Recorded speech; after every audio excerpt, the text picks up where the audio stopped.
you feel all this anxiousness and you're so overwhelmed and you're like, oh, like it's just me and her. And then you look at her eyes and you're like, oh, you're so beautiful. I can't believe that happened.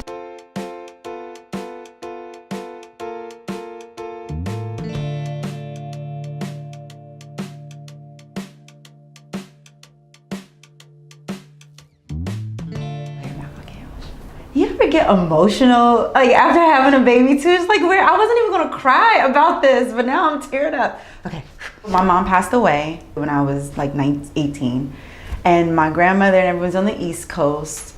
So I really did feel like, oh my gosh, I'm alone. You know, where's the rule book? Like, where are the people? Where's grandma? You know?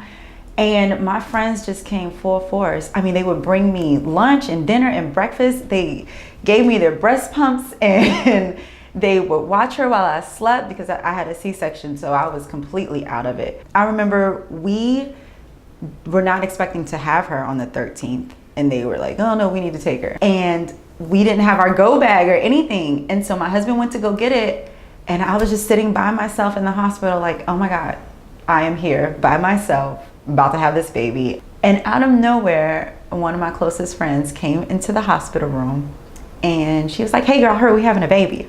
And I just like bawled. I was like, oh my God, you're here. My favorite parts of postpartum, I would say, is my new body, which is weird because I thought I would like hate my stretch marks, but I'm like, oh yeah, these are like warrior tattoos and I like this. And then I have like extra jiggle. My boobs got huge, which I was an A cup and I'm no longer A cup. And I'm like, yes, I can wear V-neck shirts and they look amazing. I thought I would be so self-conscious about my body, but I'm not. I'm just really enjoying, you know, this womanness, so to speak.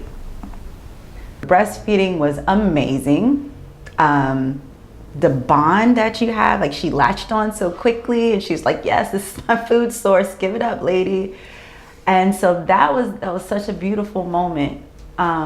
And I thought I would care about what other people thought breastfeeding, but after you go through what you go through in childbirth, other people's opinions don't mean diddly squat. You're like, oh, you don't like this? Well, sorry, she keeps pulling the towel off. I thought I was gonna be a little, you know, modest, but guess what? I don't care. She's eating, so stop looking. You know, you just get to that point where you really do not care. In my mind, I had it all figured out.